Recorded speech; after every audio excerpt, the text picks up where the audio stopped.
Unit 6 is all about studying words and how words are used. Translation is really all about choosing the right word to communicate the right meaning.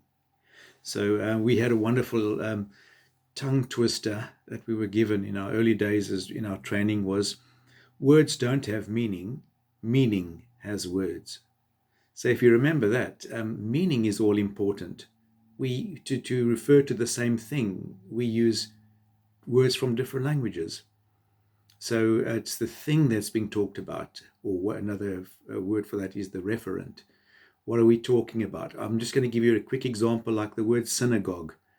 Synagogue is a Jewish house of prayer, a place where Jews gather for prayer. It's an unfamiliar concept in many of our languages, but it's a word that some people have just translated it by using the word synagogue, which is a foreign word in most languages. So a house of prayer or a meeting place of prayer for the Jews is what synagogue means. And in the Bantu language, we'll call it synagogue, but that's just another way of expressing that word.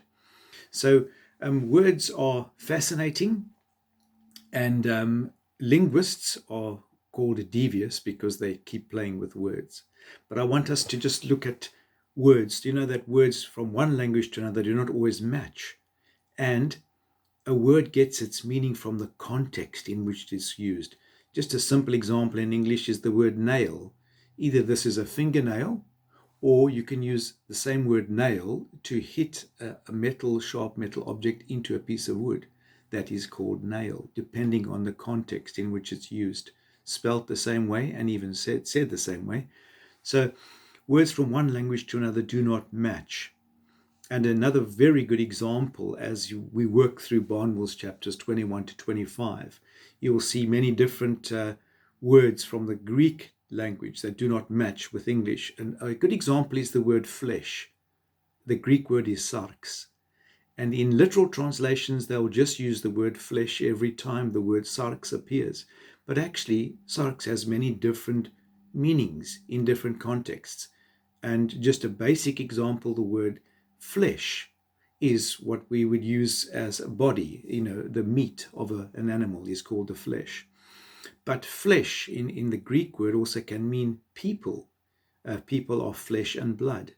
And the other term for flesh, which is a very complicated term to translate, would be our sinful nature.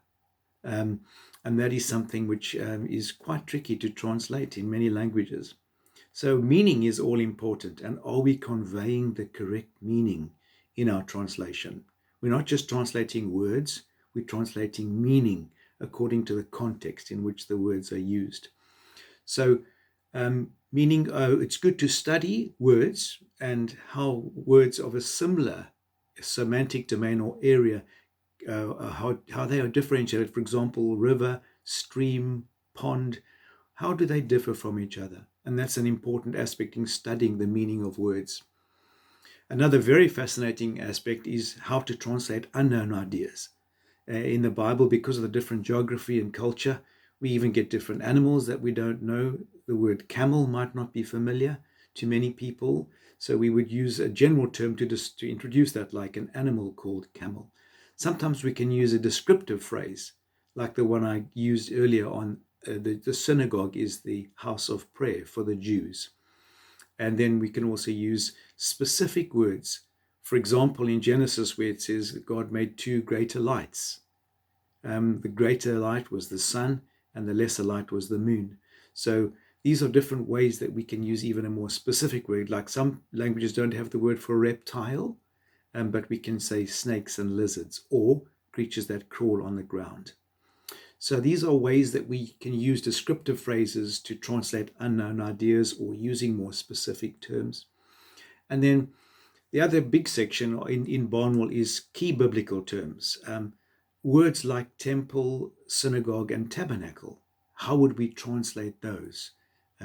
Barnwell gives us good insights into that, and even different functions in the Old Testament, like a priest or a scribe or a Levite, different aspects, even a prophet or an apostle. How would you translate that?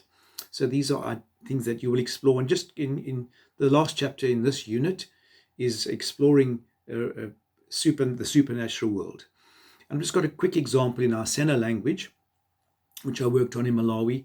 We used a word for demons originally, which was the incorrect word that we had chosen. It was Adzimbuya.